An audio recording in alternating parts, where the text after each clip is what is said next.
Welcome, everyone. Appreciate you spending some time with us today. Lots going on in the world, and we've got some great guests with us here today that are going to talk to us a little bit about how they're experiencing that fundraising right now, and how they're thinking about what comes next. But again, I appreciate it. Give you a little orientation to how this is all going to work today. If you haven't joined us on talks before, what we try and do is sort of look at things that are going on in the world that we think are interesting and relevant to people working in philanthropy, then bring together people that we really respect and learn from, and have them share their thoughts with you. So I think, if you think about where we are now, we're continuing to live in the latest unprecedented times. Like the last 5 or 6 years have been nothing but unprecedented. But we have a presidential election looming. It's dominating the media. It's dominating our own attention. It's already impacted fundraising and how we're doing it. And today we're going to look at how we're handling it now, and also, again, thinking about what's going to come next. One way or another, somewhere between the beginning and end of November, we'll have a decision of who the next president will be, and then we'll all have a sense of how that affects fundraising forward. But today I have Stefan Romberg and Rebecca Schuett with us, both fantastic leaders with vast fundraising experience, and they're both in key roles at organizations that are really at the center of today's societal and political debates. Stefan has served a variety of causes over his career, though he spent the bulk of it at the Center for American Progress, where he's the Chief Development Officer now. But he did return there after a 4-year hiatus, working in public radio in Los Angeles. He's done a lot of institutional fundraising. His career really is the best I've seen at navigating that. But as he's had increasing leadership roles at CAP, he became their Chief Development Officer just over a year ago. CAP is a public policy research and advocacy organization. If you're not familiar, welcome, Stefan. Rebecca joined Planned Parenthood Mar Monte 5 months ago, Chief Development Officer. She previously was the Chief Development Officer at San Francisco Hospital. She's also worked across a number of institutions for years, but she's excited to have joined Planned Parenthood Mar Monte, which is the largest Planned Parenthood affiliate in the country, in mid-California and northern Nevada. Welcome, Rebecca. Thanks. I'll give you a little bit of housekeeping. I don't know where the bathrooms are where you are, but hopefully you know where they are. So that housekeeping is on you. But you'll see at the bottom, there's a little thing that says Q&A. I'd ask if you have questions, please submit them there. We will get to them and work them into the conversation. Or at times I may just try and give you an answer directly there if it's something quick. But just that's where to please put your questions. In the chat, if you'd like to say hello, share who you are, share where you're from, we'd love to see you do that. If you've got any technical difficulties or just want to amen something, the chat's the place to do it. So questions, Q&A, chat for anything else.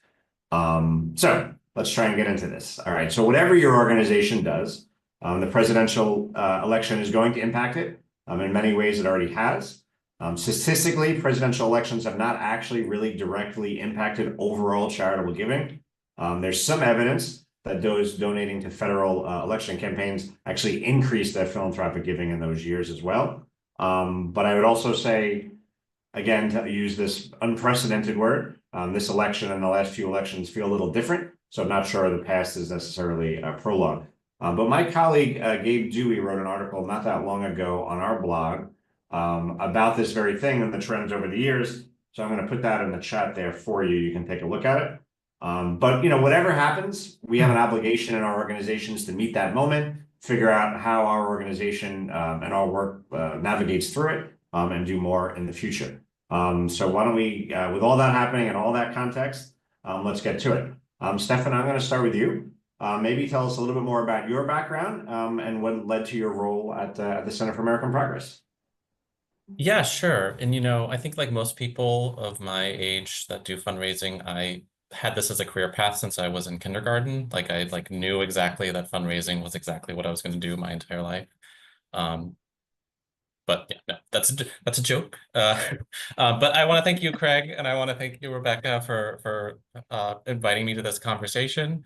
My attraction to mission-driven work and fundraising actually is rooted in my experience and time growing up as a gay kid in East Tennessee and some of the discrimination and disadvantages that I personally experienced and observed the LGBTQ community, but it also more broadly opened up my eyes to other challenges or problems or injustices or inequities that I had observed and felt compelled by, and wanted to help find a way to contribute to addressing those, not just for myself, but for the communities that I am from and for the country that I live in. And so after college, I had an opportunity to do some work as an intern at an LGBTQ organization that worked here in DC on gender stereotyping. And that internship became a grant writing job that became my career.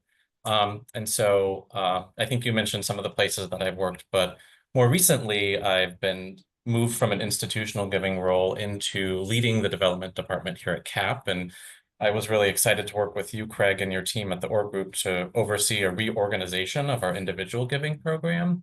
And um, and really that was driven by sort of a challenge that I had observed over this period of shifting that we've seen in terms of engagement from our organization to our core base of supporters. And a part of that was because a lot of the staff of CAP left to go into the administration. And I really wanted to work with you and the organization to focus in on the mission-driven work as a multi-issue think tank that was focused on improving people's lives using policy development, communication, and advocacy work, and really center that more in the fundraising effort than some of the leadership and staff relationships that have been driving our fundraising program. And so I'm excited to have this conversation. I think the work that I've been doing there, the work that I've been doing with you, and this interesting moment that we're in is all sort of fun to talk about and also navigate. Excellent. Let's stay with you for a moment, Stefan. Just maybe a little more context on the fundraising at CAP. Where do you focus in terms of, you raise money from what types, vehicles, just a little bit about what the shape of fundraising is for you. Sure. And so I think it might help to start with our structure. So American Progress is two sibling organizations. One is a 501c3 called the Center for American Progress, CAP for short. And then we also have a 501c4, which is the Center for American Progress Action Fund. And over those two organizations, we raise about, between 70 and $80 million on an annual basis. Sorry, yeah, 70 to $80 million on an annual basis.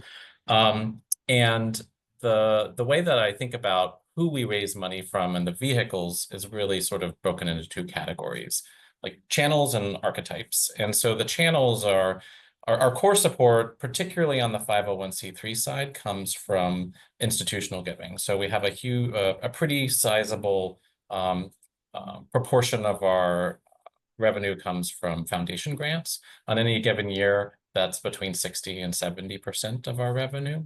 And then on the low end, we have support under 2% for corporations and labor. And the difference is individual giving. And that's sort of split between our board support and major gifts. The other way that I think about this is the sort of motivation and the types of folks that support us. And I have to credit you, Craig, and your team in helping us do a landscape analysis that really helped understand what those archetypes are. And so there's four of them. One of them is really folks that are motivated by our connection to experts, policymakers, thinkers, people in the legislative and executive branch here in DC, and wanting to be engaged in those conversations. The second category is really people who are driven by a particular purpose. And so as a multi-issue think tank, we have experts across a whole host of issues, from the economy to international policy, to LGBTQ issues, to criminal justice, to climate change. And a substantial motivator for some of our donors is really around how they advance those issues, either through policy development or advocacy. And then the third bucket is really people who are motivated to support us because of our political understanding of the environment, either on the Hill or in states and localities, and being engaged in that discussion around how do you actually get something from an idea to legislation or executive action. And then finally, there's a fourth bucket of folks who are really invested in societal change, really helping us as a society, a country, transform the way in which we're thinking about policy and advocacy. And that's really sort of like the 8-figure plus supporters that are sort of your ideal donor. So I'm going to pause there and hand it back to you, Craig. Yeah, no, perfect. I appreciate it. I think it's just helpful for people to understand what types of fundraising we're engaging in and sort of what your context is. But Rebecca, we really had the pleasure to meet, while you were interviewing for your current role. It's very exciting to collaborate with you as you've come into it at a really great time and a really just fantastic organization, a good team. But tell us a little bit about what attracted you to the role, and how you embarked on your career as a fundraiser. Oh, well, thank you. And thanks for inviting me today. Um, I started my career in fundraising over 20 years ago. And I did that by taking my previous experience and a 12-year career in sales and marketing and applying that experience to fundraising for museums, first in San Jose, a technology interactive tech center, and then after that at a science museum in San Francisco. And then in the summer of 2020, right in the middle of the pandemic, I made the move to public health. It felt meaningful to me at the time in the midst of the pandemic, and it was a fabulous place to be for those 4 years. And then in coming over to Planned Parenthood Mar Monte, which, as you mentioned, is the largest Planned Parenthood affiliate in the whole country, I felt like I could have an even bigger impact on the patient population, with Mar Monte having 34 health centers, 42 counties in California and Nevada. So we had 300 and almost 309,000 patient visits last year. So it's a significantly larger number of patient visits than San Francisco is doing at its public hospital. But what's similar to both of them is they're both treating as a safety, they're safety net organizations, and they're treating the most vulnerable members of our community that are uninsured or underinsured. So that felt and still does feel very important to me. And then, of course, Planned Parenthood and the fall of Roe Wade 2 years ago, that has just absolutely catapulted Planned Parenthood and a lot of other reproductive rights organizations into the spotlight. It personally angered me beyond belief, and so it felt meaningful for me to have a bigger impact on our patient population and also be working for an organization that is doing everything it can to fight back.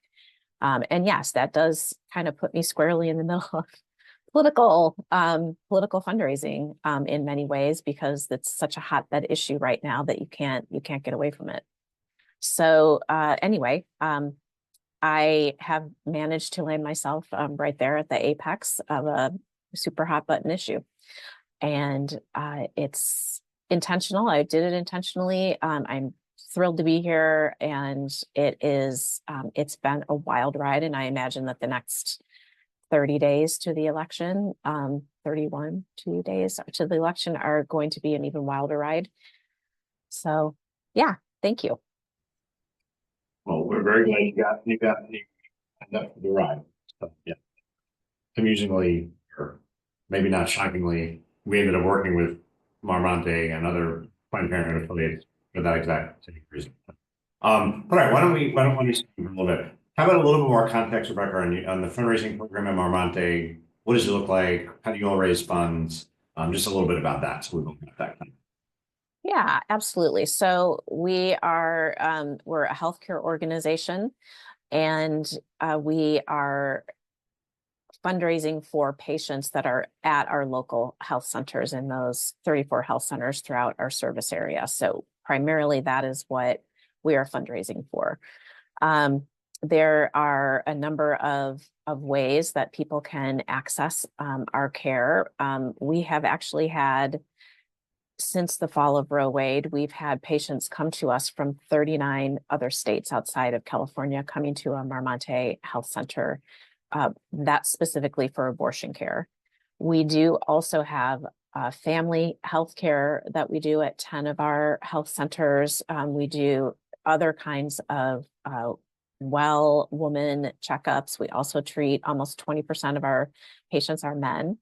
And we also do gender affirming care. So we are doing a whole lot of different sexual and reproductive health care for our patient population. And we are aiming to raise $26.2 million this year. We have a hugely supportive donor base, high volume of, 2 and 3 figure donations that are in the thousands. And then we have, similarly, I think to every other nonprofit, the vast majority of our support comes from individual major donors.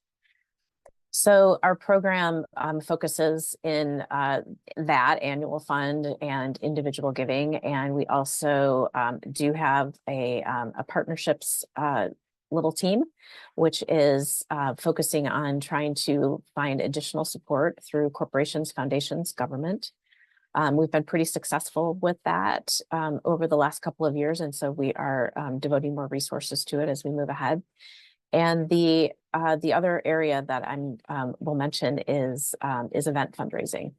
We do events for stewardship, but we also are doing 3 fundraising events this year, and we stacked them up February, March, and April. Excellent. Yeah, I've had the privilege of coming to some of your events and interacting with some of your donors, and it's the personal stories and the personal connection are so powerful. Just Rebecca, why don't we state what the fundraising climate right now? Are there specific strategies and tactics you're undertaking because of the election?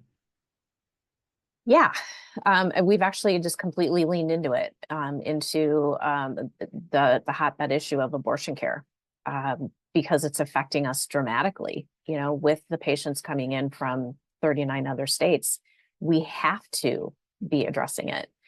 So we do talk to our donors about that. We do let them know that we have millions of dollars more in uncompensated care that we are able, fortunately, to do for these patients, because we had a very prescient CEO who was prepared for the fall of Roe Wade.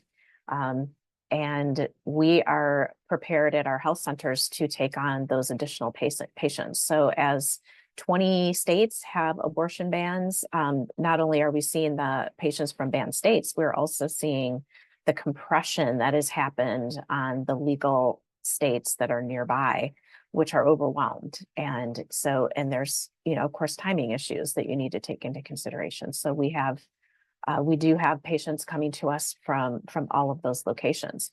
That's probably one of the first things we talk about when we're meeting with donors, and it's really encouraging to hear them understand that and want to support that. And also, we work very closely with the Action Fund side of Planned Parenthood on our 501c4 to ensure that we are doing whatever we can to encourage people to vote. There is a ballot initiative underway in Nevada that would enshrine abortion rights into the state constitution.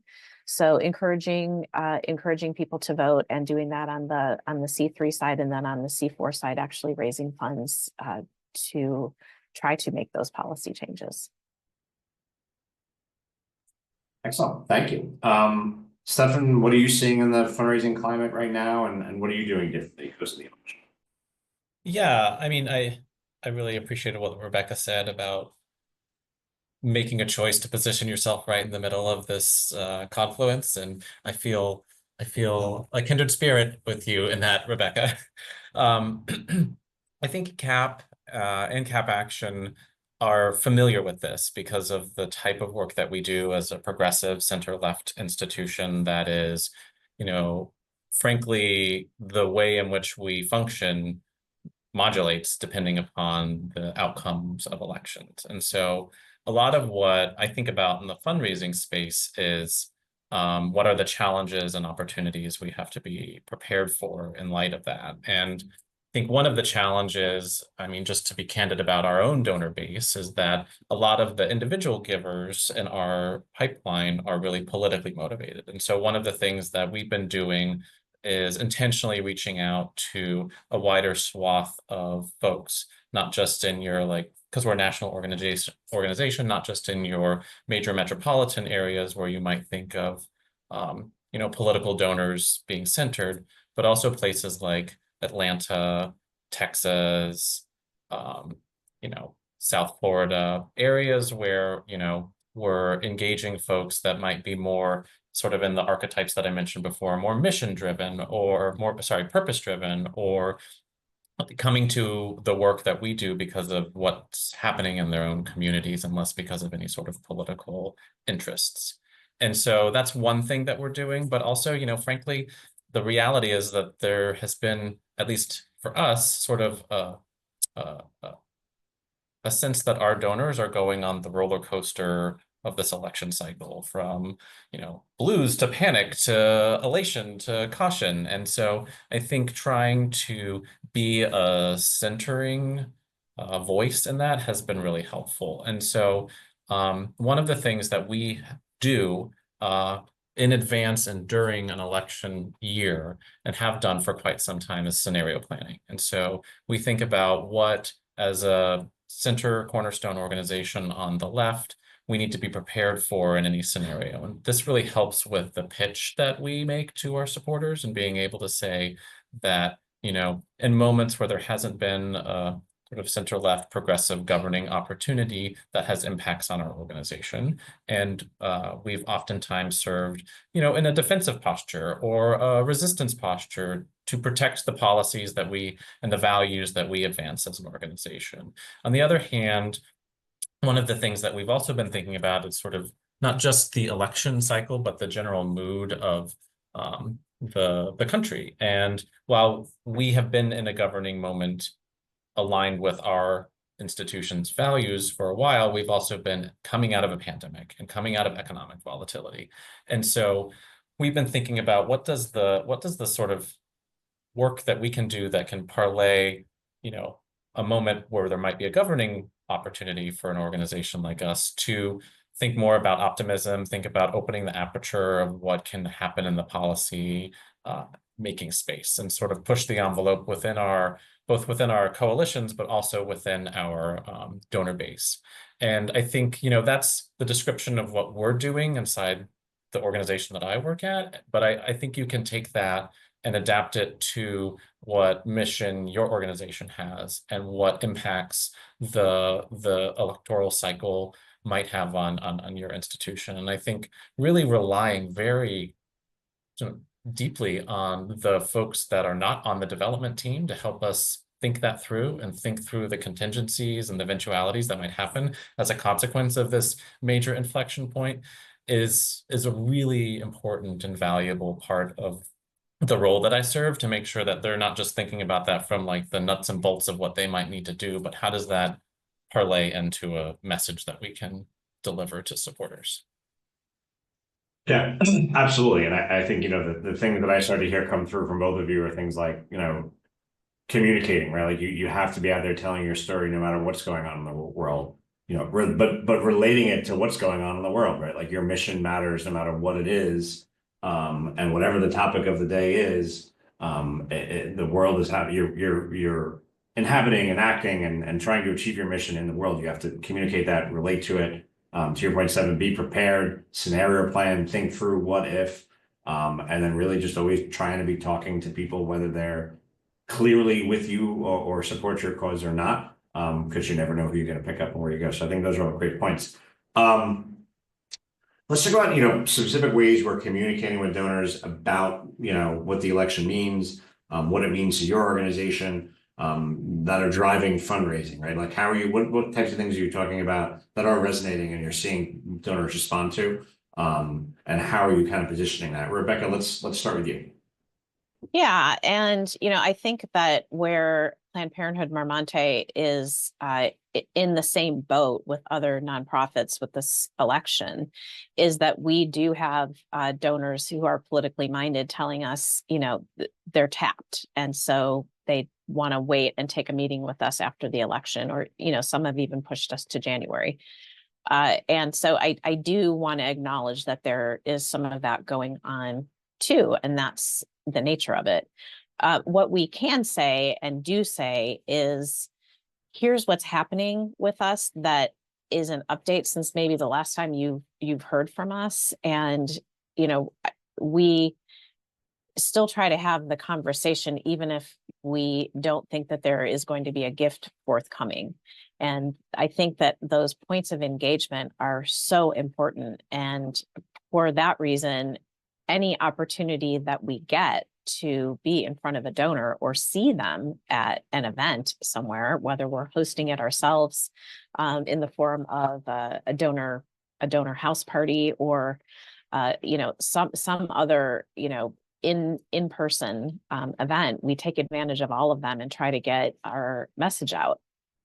And I saw a comment in the chat, you know, with, you know, youth organizations or other sorts of organizations that don't have a 501c4. I just think that, you know, talking about the need and being able to show the cause and the effect, you know, of what's happening and the impact of gifts is the time to be doing that as much as you can. We're also encouraging our donors, you know, again, particularly those that are in Nevada, to have a part in the conversation that's happening in the political arena, understand what's going on in your state, and to the extent that there is any ballot initiative in whatever state you're in, or maybe they're called something else in different states, where there are things that affect youth, or, you know, just having that conversation, it's what's on people's mind. And so you need to you know, I think meet them where they are. So again, it's just sort of that cause and effect, and making sure that just because there is all of this conversation happening at the national level, that there are certain things that are still going to affect your nonprofit and organization that they care about in the future. And this conversation should be taking place now as we're going into the election, because there are other things to vote for besides president. Yeah. I think, and a real, you know, core sort of fundraising point that you had in there that I think a lot of us can forget over time is, right, like, even when you know there is no gift right now, that's the best time to talk to your donors, right? Like, because it's like, it's not just about the money, it's about the relationship, it's about them understanding the context. And, you know, there's always the right time to do that. Stefan, you know, what kind of ways are you communicating right now that you're finding are resonating and are driving fundraising? Yeah, I mean, it's going to shock everyone that I'm going to riff off of what we've been talking about already, which is to think about what's motivating your supporters, and so and what ways do they want to be communicated with. And so for us, we're doing a mix of things. I mean, we do have some regular newsletters that lift up successes that we have had, but that's only one tool and only reaches a slice of folks. Another is really being mindful of, hey, this supporter is really interested in what's happening in the Middle East right now. And so we said this thing about that particular topic. And so making sure that the team that you have in place is really centering what's actually interesting about the work that you're doing with your donors, and creating moments where you can share what you're doing, or even share information about that topic. I mean, sending news articles and other pieces of information that demonstrate that you are thinking about them can be as equally as valuable, at least in the work that we do, as sharing the cool report that you just issued, or the number of services that you just recently delivered to a particular population. Another thing that we're doing is, like, for us, meeting people where they are actually means, like, literally going from here in DC to where those people are. And so making sure that we have built into our budget and our plans the need to do that, because many people who support the work that my organization does do not live in Washington, DC. They live somewhere else. And so a lot of the questions that I get from supporters, and I think this can resonate to other bodies of work and other missions, is like, what does what you're doing impact my life and my community and the people that I care about? And so part of that is, like, just showing that you care, and showing up. And so I think you can extrapolate that to like whatever locality or whatever scope that you're working on. And then the other thing that I would say is, you know, creating moments for the supporters that you're working with to interact with people other than the development team. And so we do these round robin expert conversations where we bring in folks who care about, you know, climate change or tax policy or, you know, LGBTQ issues and also the politics of that. And so they'll meet with the different experts who are doing that work. And so I think that has proven really helpful in the past year or so, being able to create a moment where folks really get a sense of like who's doing this work, how, and what does it mean to them, and not just being an ambassador and translator of that, which is also part of our job. But yeah, so I'll pause there. Happy to like answer more on this in the chat Q&A session if you like. Yeah, for sure. And so we've got a couple questions coming from the Q&A. Let me take one or two of them now. And just remember, everybody, if you want to submit questions, right at the bottom there's that Q&A box. Punch in what you've got, and we'll try and get it into the conversation. So let's start with this one from Elizabeth Herman. Thank you, Elizabeth.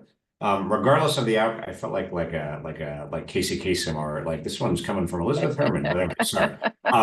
Regardless of the outcome of the election, there will be donor fatigue. How do we keep donors engaged in giving when they want to step back? And I would say, like, I think there is such thing as donor fatigue. I am not naive, particularly in this climate when they're getting asked a lot. I'd be curious in your guys' thoughts on how you face into that. But I will say, you know, when individual organizations talk about donors are fatigued with their organization, my challenge has always been, no, they're bored with you. They're not fatigued. Like, you're not doing something that's engaging them, right? Like, you've not kept their interest. That's not like they're so exhausted from writing the check, right? Like that's not what's happening. They've lost interest in what you're saying. But I think to this question, the larger landscape, people are just tired. How do you all deal with donor fatigue, whether it's fatigue with your organization or it's fatigue with just sort of giving writ large? And Rebecca or Stefan, whoever prefers to try and jump in and take this one, I'll go. Yeah, so I think that, you know, the point that we were talking about earlier, where having conversations that don't, you know, where there's not an imminent gift, and for, you know, for those of us who do have December 31st deadlines,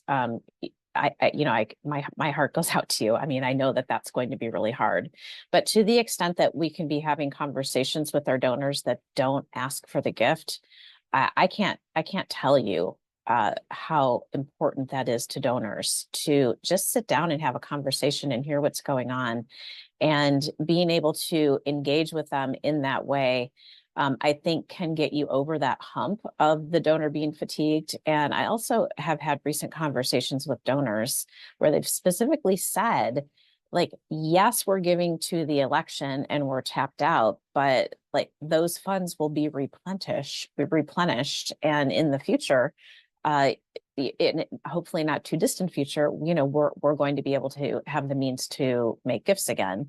I would also direct everyone to Gabe's article, which Craig dropped into the chat, where there is actual evidence of what donors do and don't do during elections. And one of the things they tend to do is they continue to give to a nonprofit and they give to the election. So I would say, don't give up. There's always hope. And I think that, you know, Stefan, you touched on this, but getting the content experts in front of donors, now is the time to do that. Yeah. I don't know, Stefan, can you add? Yeah. No, Stefan, anything you would add to that? I mean, I think that one of the ways to address donor fatigue is pre-work, and throughout the time that you're engaging donors, and I'm probably saying something that might be super obvious, but make note of what animates a person, what do they care about, how can you have an engagement with them that doesn't just simply, you know, focus in on the work that you're doing, but them as a person, and be able to connect with them outside of that, so that if you want to reach out to someone to see how they're doing, you have something to reach out to them about. That is not simply just, you know, just the work that you're doing, but demonstrates that you actually have been caring about who they are and what motivates them to be engaged with you. And so I think that's the only other thing that I would add on top of the great points that Rebecca was making. Yeah, you said an interesting word there that reminded me of an experience that we had together. But this idea of what animates donors, and I'm sure you will remember with as much PTSD as I do, how we used to be challenged by your boss, your CEO. He's like, the briefing's great. What animates the person, right? It's like, I don't need their bio. I need to know what is the thing that kind of gets them. And we'd be like, just give them the talking points about the whatever. And he'd be like, no, what animates them? And I think that's true. And if you can understand that, and you can leverage that and you can use that and you can put that at the front of your conversations, you're much less likely to have donors be fatigued. Timothy Higdon in the questions, we have found doing webinars with subject matter expertise have been successful over the last few years. I know that's a tool for sure that you've used, Stefan. I get emails about the sort of policy experts you all have out there for donors and more. I agree, Timothy, that's a great thing. I think I was going to say people are getting a little fatigued by webinars, but obviously you all are on a webinar, so clearly that's not you. But I do think it's an effective tool. It's not like in the peak of the pandemic where it was like do it constantly, but it's still very much a tool. We'll come back to some more other questions in the Q&A in a second. Stefan, I'd be curious. You've been with CAP through a number of election cycles, presidentials in between. Do you find like that you see it changes people's behavior generally? And then are you seeing behavior change specifically in this cycle different than what you've experienced before? Yeah, so it's funny that you are asking me this question because our board was asking me this question too. I'm actually writing a memo about it. So I won't share all of the data points that I'm trying to put together, but I think one thing that's interesting to me is that I was looking at the past two presidential election cycles. And in 2016 and 2020, the amount of money that we've raised to date, actually, let me pause. And we're one of those organizations that has a calendar year, fiscal year. So we're in that last fourth quarter of our calendar year, and we're in that last fourth quarter of our fiscal year, and we have a gold meet. And so when looking at where we sat in 2016 and 2020 in terms of revenue raised to date, it's about the same. It's sort of right in between, or like a percentage point or two off from where we were in both years. And so for me, that indicates that like there's a trend here, and there has been a trend, and it's one that you can predict and follow and understand. I think the challenge for us is that when you look at the period of time after the election and the period of time for both of those years, 1 year we hit our budget and 1 year we didn't. And the year that we hit our budget was the year in which there was a victory for the progressive cause, and then the year that there wasn't, there was a loss in 2016. Then when you look at the next year, though, we saw a huge spike in 2017 and sort of a little bit more level in 2025. And so I think this helps, I think, me and the leadership of the organization set expectations about what's possible and where people's heads are going to be at, so that we can budget in a much more consistent and durable way. And so I think that was just interesting. I'm glad you asked this question. It makes me want to respond to say that like it's not that different this year than it is last year in terms of results.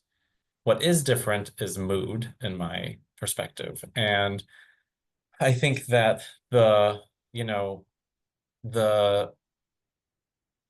things that are different are two things. One, I've observed more individual donors answering requests for meetings and answering solicitations, and what Rebecca was just saying of like, oh, we're holding a little bit until after the election. I've also observed on the institutional side that there's been a lot of shift in the executive leadership of many of the major philanthropies in this country, and therefore a lot of strategic refresh conversations happening within the program officer level of foundations. And so I think both of those things mean that there are things to keep an eye out on that might be different this cycle, but right now it doesn't look particularly different. Does that answer your question, Craig? Yeah, it does. And that's always, that's kind of been my sense. Like the noise is different, but the action often isn't, right? So I'm going to go back to the Q&As that were submitted here. I'm going to kind of combine two of them. An anonymous attendee and Eileen Lynn have both sort of asked similar questions. Do you think the election is impacting fundraising progress for nonprofits without political leanings? And then sort of to tack on, like, if you're not in the middle of this, right, if you are a truly nonpartisan organization, how do you steer clear of all of this, but still engage in the world around you? So kind of any advice on that idea of like, if you're not sort of in the center of things the way that your two organizations are, how do you think all of this impacts? And then how do you avoid being in the center of it if it's really just not your thing, but you've got to operate in it? I have a quick response to that. And so Yeah. I'll take off my Center for American Progress hat and put I worked in a public media organization hat on, which is a nonpartisan, independent, steer clear of politics, policy type of organization. And I think the work that we did on that team that was really interesting was trying to be mindful of the context in which the organization was operating in. I mean, public media folks, they're a genre of people. And I'm that genre of people, so I mean that with the best of kindness.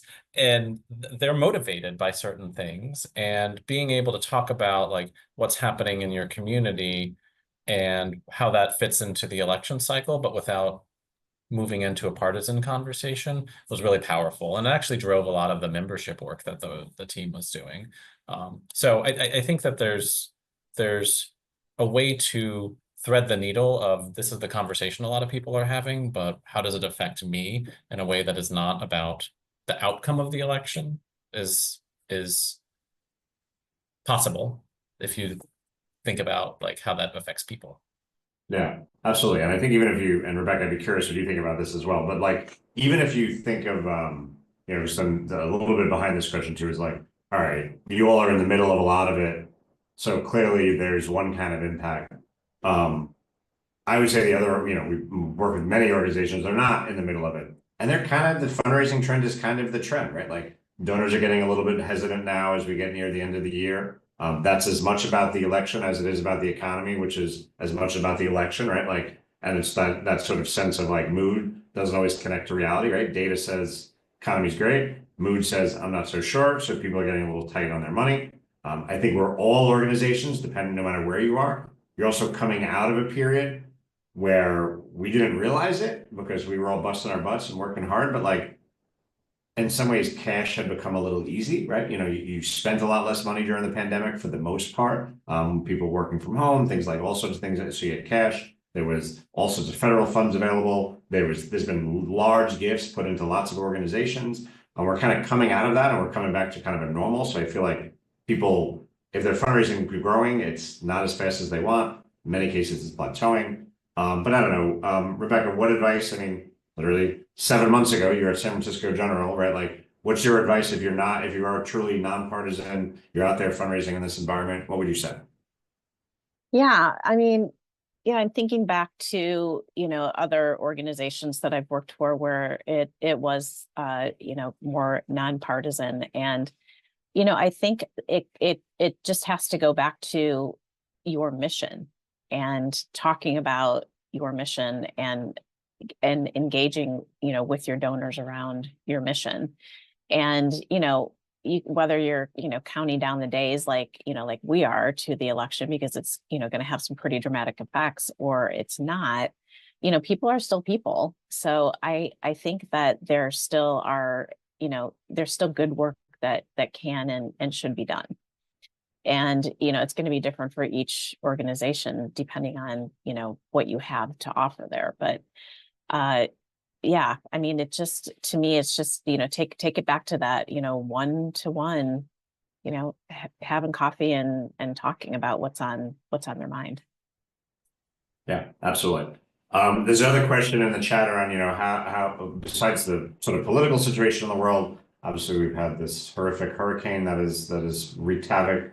And then obviously the ongoing Israel, Gaza, now Israel, Lebanon, now potentially Israel, Iran situations that we've got going on. Like, so there's a lot going on in the world. A lot of that is drawing philanthropy. I'd be curious to see how you all are experiencing those other things, how that might be affecting your fundraising. But I will say, like broadly, disasters, anything else that's going on in the world, at the end of the day, philanthropy represents such a very small part of the GDP that it is not, very rarely is it, everyone's giving to this, so no one's giving to me, right? Like it's not the pie is not as finite as it seems, right? Like it's just because people have had a reaction to a tragedy or an emergency usually doesn't impact their other giving sometimes, but usually doesn't impact what they're going to give to other organizations they care about generally. But just curious, are you experiencing anything, sort of coming out of the hurricane, anything you're hearing from donors, and obviously everything else going on in the world in the Middle East? How is that affecting your donors? I can tell you that we have talked about it as the leadership team, and we've discussed it internally with employees who may have family or, loved ones that are affected by it. I haven't had a direct conversation with a donor about it, where, they were saying, like they were maybe a year ago, all of my giving is going to go into this. It's going to go into, whatever their heart is inside of that is. And that, I feel like, was happening at the beginning of the conflict that started in October of 2023.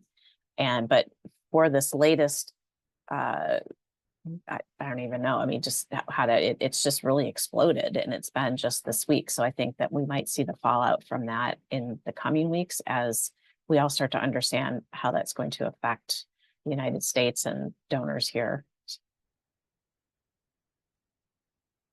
Yeah, I mean, I think I might be in a unique position as an organization that is making statements and taking positions on what's happening in the conflict. And so I have absolutely seen that impact the relationship that we have with donors because of the desire to both,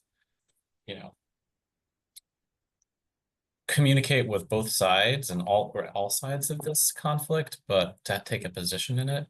That's been very challenging for me and the relationships that I have and we have, and so that's been just a bit of like work that we've had to do to sustain those relationships. I think, in terms of disaster, resources going to disasters, that has not necessarily really impacted CAP as an organization. I will say, as someone who grew up in East Tennessee and spent a lot of time in Western North Carolina, it's just devastating, and my heart goes out to the community there and the community that I grew up in. It's challenging, and I hope that the resources that are needed to preserve and clean things up are available.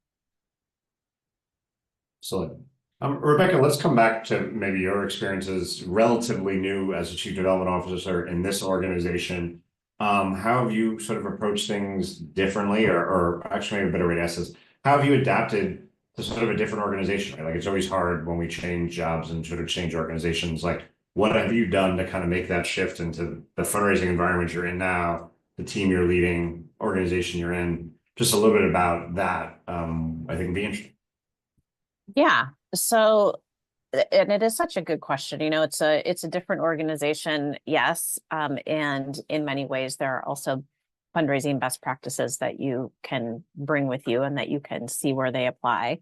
I'm going to give a plug for Orr Group here, because one of the very first things that we did is we had a contract with Orr Group, and we shifted it to so that Orr Group is still counseling us on a different part of our fundraising initiative, which we'll be ready to talk about, maybe in a couple of months. But that has been and that has been so helpful, because I feel like that has been continuity, serving as an interim CDO for all those months, Craig, and then being able to continue to still advise us. I feel like that has been extraordinarily helpful. The one thing I would say, in addition to the best practices that I brought along, that is different, again, is going back to this idea of political fundraising and being in the hotbed environment.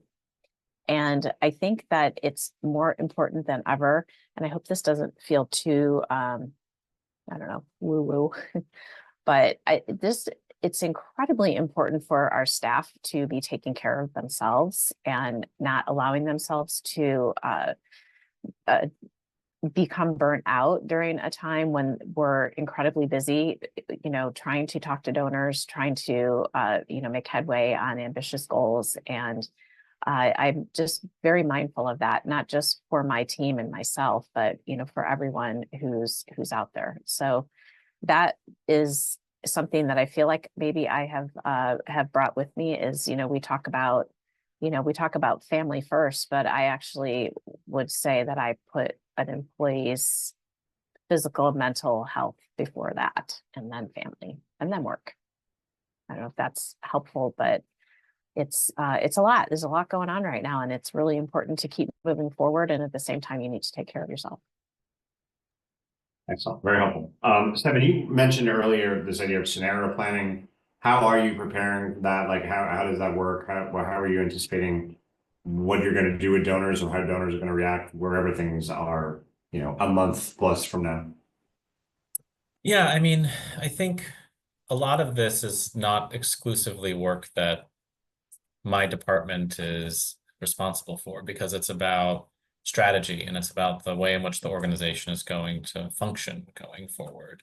And I mean, we have some core competencies in terms of policy development, communications, our advocacy arm, but also relationships. And so a role that CAP plays in some ways is like helping be one of those institutions on the center left that plays a quarterbacking role and can help make decisions about, in coalition with other parts of our movement, like what are we going to prioritize, what are we going to defend, what are we going to advance, and from a big picture policy perspective. And so I think the way in which I've engaged and helped guide that process is to make sure that not only are we thinking about the decisions that we're making and how we think about the future post-November from a sort of tactical programmatic perspective, but also like how do we engage donors in that process? And so if the election goes one way, which set of supporters do we want to bring together and when? So, if there's not a progressive governing moment, then we're probably going to have a lot of questions from donors about, well, what is your relevance? What are you focused on? And then what is the relevance of all of these other organizations that we've been in coalition with? And so trying to help put together a plan of, when do we want to convene people and how, and what do we want to talk about now, so that once that happens, we're able to execute on that, even in a period of time, as Rebecca was saying, in which people might have strong emotions, feel burnt out, feel challenged. That's a moment to bring people together. And in choosing to bring people together and create a space for that, you can help people both sift through the path forward and also feel like there's an infrastructure around you that is worth investing in. I think in another scenario, like as I mentioned before, there's like, how do we move this, move the work that the center left movement has been advancing for many years? How do we take that and take advantage of this opportunity? And what are the things that we want to plan for? And I mean, a specific example is that, we have an opinion about tax cuts, and mid next year, the TCJA tax policy is expiring. And so what do we want to be doing right now, as soon as this election is decided, to be positioning ourselves in that conversation? And who do we need to be bringing to us, both from a coalition perspective, but also from a funder and an investor perspective? And so it's both like literally convening people and also having a sense of like, who do we need to be in conversation 1, 2, 3 days, weeks, months after the election? And so it's a lot of fun, if I'm being honest, particularly that latter part. The other outcome is, concerning to me, just given what my views are. Yeah, no, appreciate that, helpful. And yeah, I think you have to sort of just think ahead, get people together, talk about what it's going to mean for you. And it may mean, it's unlikely it means nothing, right? So it's like you have to understand what it means for your organization. Quick before we close, there's a question from Rhonda here. I'll just try and take. Basically, how do you answer donors when they ask you, kind of like this idea of, how is this going to affect fundraising? And, whether they're asking because they want to give more, or they want to give less, or whatever reason they're asking. And I think you're right, Rhonda, you suggested in the question that it does kind of differ based on organization. But I think everyone should lead with some level of uncertainty. It's like, we don't know, right now our work matters. That's what we're focused on. We need people to support it regardless of the bigger picture in the world. And we hope you'll be part of that, right? I think that's the appropriate way to kind of lean into that. All right. Really, really grateful everyone for joining us today. Particularly grateful to Rebecca and Stefan for being here. More importantly, for the opportunity to work with you all on a regular basis, to consider you friends, and just really, it's been great to be a part of your organization. So I really appreciate that. Really great tips here. Everyone, you'll get an email with a recording. Share with your friends. We'll let you know next time we're getting some people together to talk. And we'd love for you to join us. So really appreciate it. Everybody have a great day, and let's go raise some money. Thank you, Thanks, Craig. Craig.